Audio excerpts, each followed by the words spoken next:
এখানে সাংসদ সৌগত রায় রয়েছেন।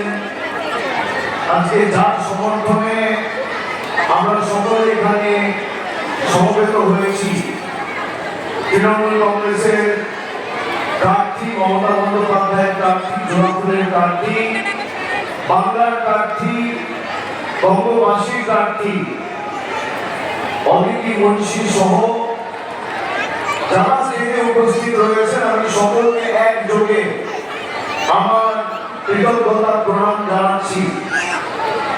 আমার আসতে একটু দেরি হয়েছে, আমার 6:30 আসার কথা ছিল, 8 ঘন্টা দেরি হয়েছে।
মাধ্যমিক উত্তীর্ণ 21 থেকে 40 বছর বয়সীদের প্রতি মাসে 1,500 টাকা অর্থাৎ বার্ষিক 18,000 টাকা আর্থিক সহায়তা প্রদান করা হবে। দেশের জনতা আর গরিবদের নিয়ে এত চিন্তা হচ্ছে, শুনেন তিনি কি বলেছিলেন।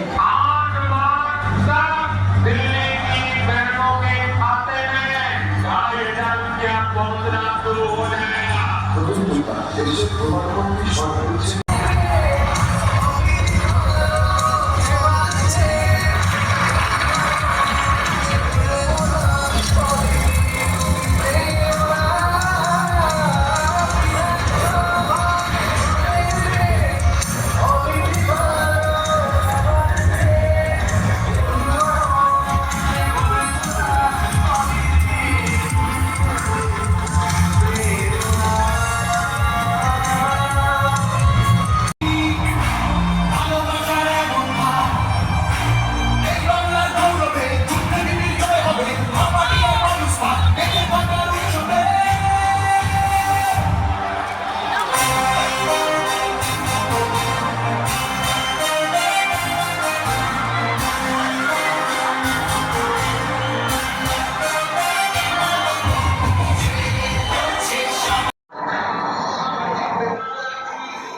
রাজ্য সরকারের ছিল আমাদের সীমানা পাহারা দেওয়ার দায়িত্ব বর্ডার সিকিউরিটি করছে যা কেন্দ্রীয় সরকার স্বরাষ্ট্র মন্ত্রক এবং অমিত শাহর দায়িত্ব। তারা যদি ব্যর্থ হয়ে থাকে তার জন্য বাঙালিদের দোষী করা আমরা তীব্র প্রতিবাদ করি। আমরা মনে করি বাংলায় যারা থাকে তারাই বাঙালি, তারাই নাগরিক, তাদেরই ভোট থাকা উচিত এবং আমরা তাই সর্বাত্মকভাবে এই চক্রান্তের বিরুদ্ধে আমরা লড়াই করতে চাই। আমরা আপনাদের কাছে স্মরণ করিয়ে দিতে চাই যে গত কয়েক বছর ধরে কেন্দ্রীয় সরকার